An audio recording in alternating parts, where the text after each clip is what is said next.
Bonjour, moi c'est Tom. J'ai 11 ans, je suis en 6e et j'habite à Belle-Île-en-Mer. Pour mon projet, j'ai choisi de vous parler du soleil et vous montrer pourquoi il est notre meilleur ami. L'énergie solaire est la principale source d'énergie sur Terre. L'expérience du radiomètre de Crookes en est une preuve.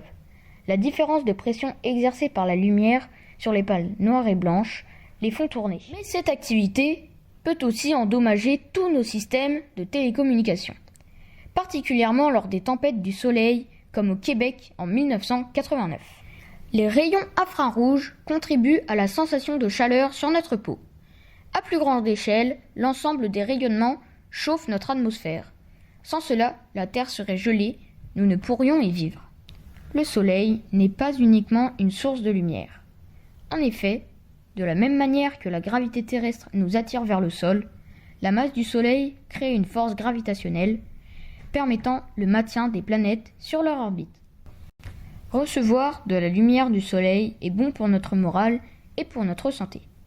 Il permet à la peau de synthétiser la vitamine D qui fixe le calcium sur nos os. Le bronzage est un mécanisme naturel de défense de notre épiderme aux ultraviolets qui pénètrent profondément et peuvent endommager les cellules de notre corps. Attention aux coups de soleil. Ainsi, le soleil peut être à la fois notre meilleur ami et notre pire ennemi. Notre soleil et son énergie sont aussi utilisés pour le chauffage et pour l'alimentation électrique de nos maisons. Face à la diminution des énergies fossiles et au danger des centrales nucléaires, c'est vers le soleil que les technologies se tournent.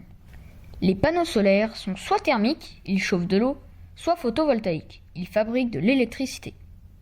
Un grand espoir serait de reproduire la fusion nucléaire comme au sein de notre étoile.